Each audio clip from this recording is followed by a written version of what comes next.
Hello everyone, how are you all? I hope all of you are doing well.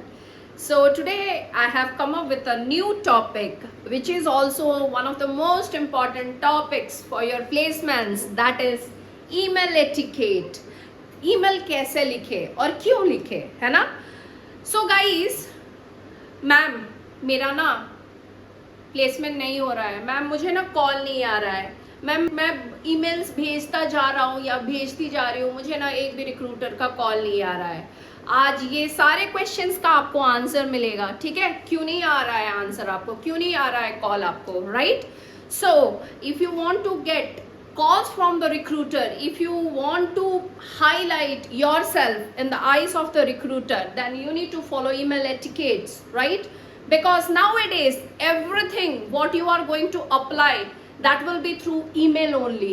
So email writing, your written communication has to be very effective one. जैसे कि already हमने बात कर चुके हैं कि आपका जो resume है which is completely based on your writing skills, right? So once you are done with your resume, you need to send it through the email, and email is also considered as one of the writing skills. And the writing skill here on an email, that has to be very effective one, right? So you need to understand what are the email etiquettes you need to follow when you are applying for a job, right? So without wasting much time, let us start. तो क्या है ये email? Nowadays if you want to request anything, if you want to apply anything, if you are trying to convey anything to people, you have to write a mail because everything is being documented, है कि नहीं? तो yes, तो यहाँ पे जब आप email करते हो आपको कुछ एटिकेट्स फॉलो करना है. जैसे कि हम जानते हैं what are the technical terms related to email and how to utilise it properly. The first point I would like to add over here is an email without a subject is considered as a spam. अगर आप किसी को email लिख रहे हो बिना subject के, तो वो ईमेल जो है वो जाके पहुंच जाएगा स्पैम बॉक्स में, जो कि किसी को पता नहीं चलेगा कि वो स्पैम में है या फिर कहाँ पे है, वो इनबॉक्स में दिखाएगा ही नहीं. अगर आपको इनबॉक्स में email नहीं दिख रही है, do you really expect the HR will open the spam, that you are the special candidate, you might have sent the email and without subject, and do you really think the person will go to the spam and open the spam to check your request? It's a big no. So an email without a subject is considered as a spam. So जब हम email send करेंगे ना, with a subject के साथ send करेंगे. तो आगे बढ़ते हैं, ये ईमेल एटिकेट होता क्या है. So guys, while writing an email you need to pay attention on these areas. appropriateness to whom you are sending, the proper email ID, what should be the concern, these are the things you need to take care of. Appropriate person, appropriate email ID, proper spelling and grammar, and clarity must be there in your mind that why you are sending the mail, and it should be properly planned, right? If you are sending a mail, then you need to understand how many ideas are being associated to the mail. कितने ideas जो है वहाँ पे आप convey करना चाहते हो, तो वो ideas के अनुसार उसको plan करो. Number 1, number 2, number 3, number 4 with the bullet points, right? And it should be professional font. It should be a professional font. तो font कौन सा आप select करोगे उसको भी हम बात करेंगे. And mail भेजने से पहले आप लोग को एक चीज चेक करना है, प्रूफ रीड करना है. Starting to ending you need to proof read it, whether everything that you have been mentioned over there is properly mentioned, clearly written, and हर चीज है ना माइन्यूटली आपको चेक करना है, प्रूफ रीड करना है. कंटेन सब्जेक्ट लाइन, तो जैसे कि मैंने बोला कि ईमेल सेंड करने से पहले आपको सब्जेक्ट ऐड करना ही है. And respectful and polite. So in email your language should be formal one, which formal language means it must be a polite request and polite language.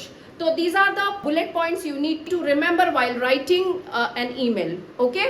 तो आगे बढ़ते हैं कि ईमेल कैसे लिखे. अगर आप एक रेज्यूमे भेज रहे हो रिक्रूटर को, क्या क्या चीजें हम जो है याद रखेंगे और क्या क्या चीज जो है हम सावधानी बरतेंगे, ठीक है? So number 1 guys, when you are sending your resume, must ensure you are sending the resume along with the cover letter, right? Your cover letter shows how interested you are, how enthusiastic you are for the job. So your resume without cover letter is a big no. So when you are sending your resume, along with your resume, send your cover letter. Okay? And yes, right now we will discuss the email etiquettes. So guys, your email should look like this. Okay? Your email should look like this. So let me explain step by step. आप लोगों को मैं दिखा रही हूँ कि कौन सा चीज़ किसके लिए इस्तेमाल की जाती है. गाइस, ये है 2 वाला पोर्शन. आपको ईमेल, अगर आप अपना ईमेल बॉक्स ओपन करते हो तो पहले आपको आएगा 2 वाला पोर्शन. आप किसको सेंड करना चाहते हो, ठीक है? और email ID ditto to ditto, एक राइट वाला ईमेल आईडी यहाँ पे आपको कॉपी करना है ना? कॉपी करना है. यहाँ पे आपको, यहाँ पे 2 बटन्स दिख रहा होगा आपको, सीसी बीसीसी. सीसी का फुल फॉर्म है कार्बन कॉपी और बीसीसी का फुल फॉर्म है ब्लाइंड कार्बन कॉपी, ठीक है? तो आप सीसी कब करोगे? सपोज मान लो आप एक स्कूल में पढ़ाई करते हो और आपको लीव एप्लीकेशन देना है आपके क्लास टीचर को या फिर आपके फैकल्टी मेंबर्स को. तो यहाँ पे आप क्या करोगे? 2 में आप किसका ईमेल आईडी यहाँ पे पेस्ट करोगे? आपका faculty member, concern faculty member या फिर आपका क्लास टीचर. यहाँ पे आपने यहाँ पे मेंशन किया 2 में. लेकिन अगर आपको वो वाला मैसेज प्रिंसिपल सर को या फिर डीन को कन्वे करना है तो आप क्या करोगे? आप 2 में उनको नहीं रखोगे. आप कहाँ पे रखोगे? वहाँ पे आप सीसी में उनका प्रिंसिपल का या फिर डीन का ईमेल आईडी आपको ऐड करना है. समझ रहे हो आप? तो अगर आप हायरार्की मेंटेन करना चाहते हो, जैसे कि हर ऑर्गेनाइजेशनल स्ट्रक्चर में आप लोगों को हायरार्की मेंटेन करना पड़ता है, तो यहाँ पे ईमेल में अगर आप हायरार्की मेंटेन करना चाहते हो तो आपको CC and BCC properly follow करना पड़ेगा, ठीक है? आप जिसको डायरेक्टली मेल करना चाहते हो उनको आप 2 में रखोगे और उनके हायर अथॉरिटी को अगर आप रखना चाहते हो सीसी में रखोगे. और ब्लाइंड कार्बन कॉपी में आप जिसको रखोगे वो सुपर हायर अथॉरिटी होगा और जो लोग ब्लाइंड कार्बन कॉपी में होंगे वो सीसी और 2 वाले को देख पाएंगे, लेकिन 2 वाले और सीसी वाले बीसीसी वाले को नहीं देख पाएंगे. समझ गए यहाँ तक? यस. तो ये हो गया addressing the email to the concern person. Next come to the subject part, ठीक है? ये सब्जेक्ट पार्ट है. जैसे कि मैंने बोला कि an email without subject is considered as a spam. तो आपको स्पैम में नहीं जाना है, तो यहाँ पे आपको सब्जेक्ट डालना है. The subject consists of 9 letters maximum. कितना लेटर में रहना चाहिए? 9 लेटर में रहना चाहिए. ज़्यादा से ज़्यादा 9 लेटर में रहना चाहिए. तो सब्जेक्ट देखते ही उनको पता चल जाएगा कि ये ईमेल किसके बारे में है, आगे उनको पढ़ना है या नहीं पढ़ना है. So subject is a must. After that you need to give the salutation, right? So in the salutation part, what you are going to write? You are going to write, dear recruiter, dear HR. No need to write respected sir, madam. No need to write. So nowadays people are following dear ma'am or dear team or dear recruiter, dear HR. That's it. After that you will start with a salutation or greeting. Once the salutation is done, after that greeting. Here in email etiquette, I would tell you while writing the email, if it is in the morning or afternoon or evening, no need to write good morning, good evening, good afternoon. So the entire day's greeting can be done in a single sentence. That is called greeting of the day or greetings of the day. तो यहाँ पे आपको क्या लिखना है? greetings of the day, ठीक है?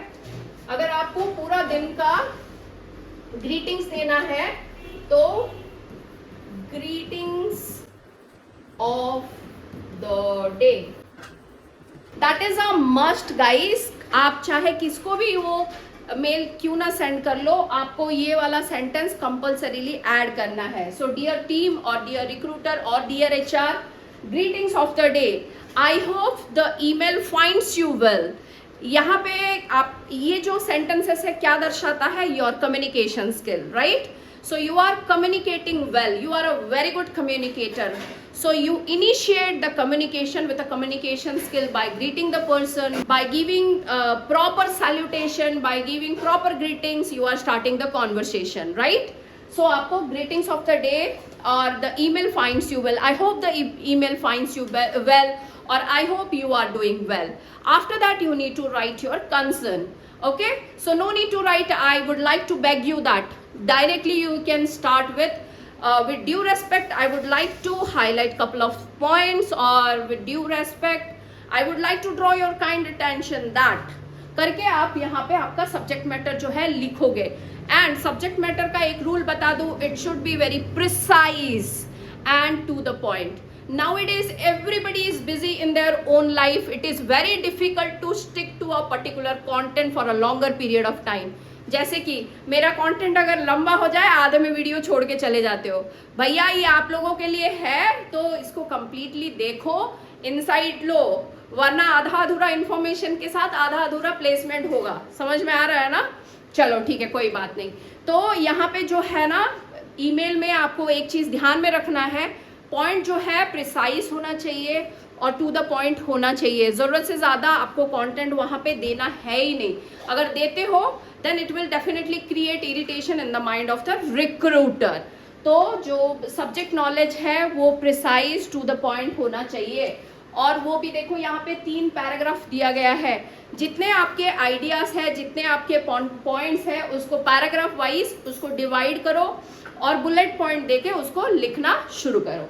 ठीक है, खत्म हो गया. खत्म होने के बाद आपको वोट ऑफ थैंक्स में यहाँ पे लिखना है thank you so much, well in advance, और thank you. Minimum thank you तो आपको लिखना है. अगर ज्यादा लिखना चाहते हो thank you and waiting for the quick response, waiting for your kind consideration, ये सब चीजें आप ऐड कर सकते हो.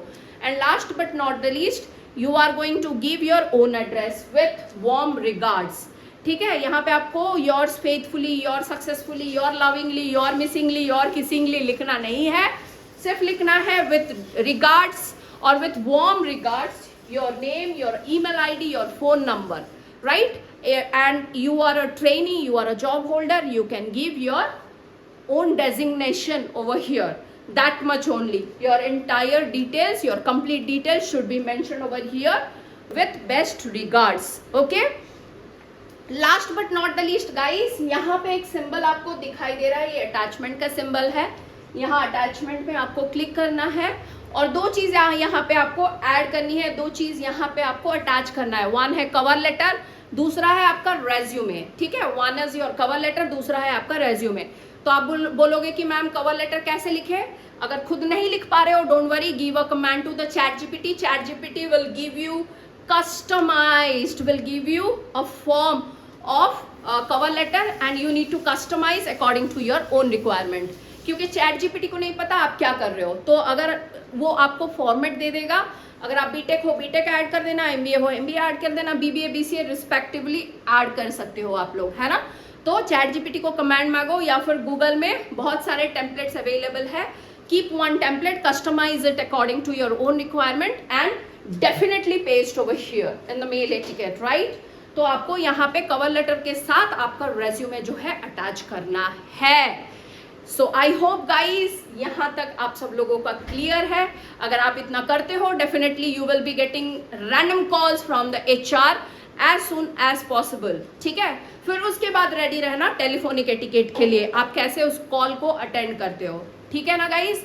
I hope you like the video and I hope this information will be helpful for your placements. Guys, if you do like the video, please share and subscribe among your friends and do not forget to press the bell icon guys. Take care, stay tuned and all the best for your upcoming placements, because which season is going on?